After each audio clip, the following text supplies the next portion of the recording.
one is I know, that? Lino. I know you're gonna talk to me about this, man. This was a great match, man. But man, Paige is something special, bro. We both spoke about her like a couple times and how she went through what she went through last year, and to come Mhm. back here to lead UConn back to the Final Four, 83-73 win over JUJU and the UFC. I feel bad for her, but Paige is Do another you? level, man. Yes, because it was a great, like, just like both teams that played earlier with the LSU and Iowa, bro. Any team that would have made it, I wouldn't mind, because at the end of the day, man, they're great players. This is what make the women tournament so special, because of these names that we're seeing right now, bro. I know you probably, I don't know if you watched the game or not, but take me through this game. I did Tell not. me Paige Bueckers Saw is the not one of the stats. best that ever done it. Oh, I definitely watched this game. I'm so damn tired, man. That game didn't end until like 11:30. Then I had to be up Right. at 2:30. I'm exhausted, and it was all worth it because Paige Bueckers put on a show last night. And I know you guys said you didn't watch the game or a little bit here and there, not really. Yeah. Right. I saw the So highlights pretty much. Gino I Auriemma, cut up to the end, yeah. yeah, Gino Auriemma did something that Kim Mulkey did not. Hmm. And when you got a great player in JUJU Watkins, who I think averaged close to 30, a little over 30, a Right. little under 30 points per game, so she can score at a higher clip, more efficient.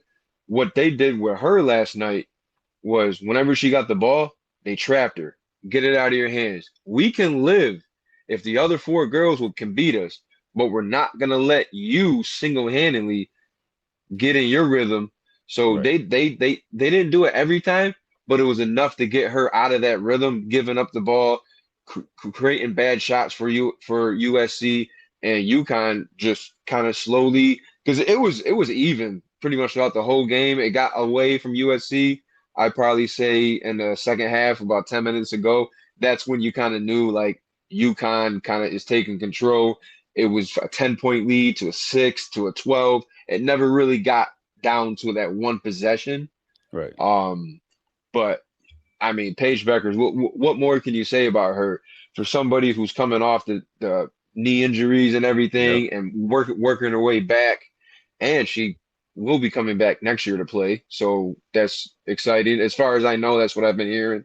But she averaged 20 points in the regular season, but great players step up when it matters most. And now in the conference tournament and and the March Madness tournament, now she's averaging 27 points. She's averaging 7 more points, 3 more boards, 1 more assist.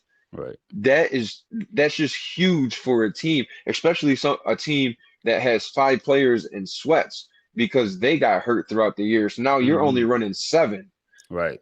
and a lot of some of these players they're playing 39 of the 40 minutes because they have to, and it's not ideal.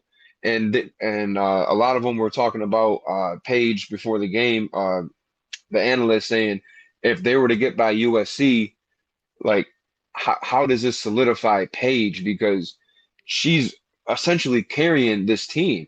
Yeah, they got Leah Edwards and but it's not the UConn Right. that we're accustomed to seeing with Maya Moore, with Breonna Stewart, with Tina Charles. We're not accustomed to seeing this decimated of a team. So for her to put this team on her shoulders and say, "I got you," is impressive.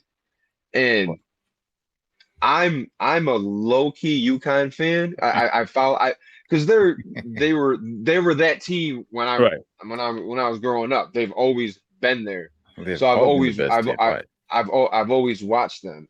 And I was torn yesterday in picking LSU over UConn.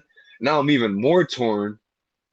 And who do I want to go for, Caitlin or Paige? Because I love them both. I want to see Right. them both continue to play. Right. But I mean, she was dealing last night, man. All right. Wow. And another one, she 26 points, 10 assists. She was able to score and distribute. That's Yep. key. All Yep. right. I got a question for you. So for somebody that didn't watch the game, just looking at the stats, I see that USC two best players outscored UConn's two best players. So Watkins and Forbes had 29 and 24 points. And for the Huskies, Edwards had 24 and Paige had 28. So really, USC top 2 players outplayed the top 2 players for UConn. So must have been the role players that decided that game, right?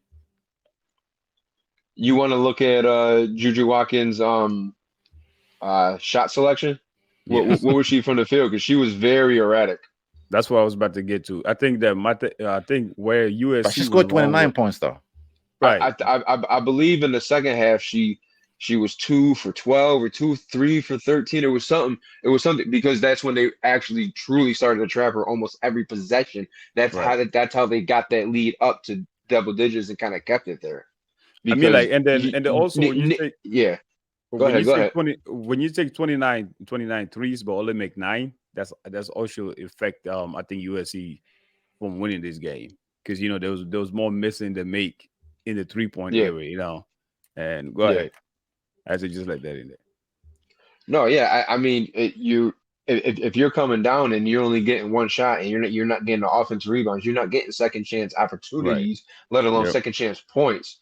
So sometimes, and we've seen this in football, you don't have to watch a game. You're like, okay, if I just look at this stat sheet, how did they win by this many when they had that?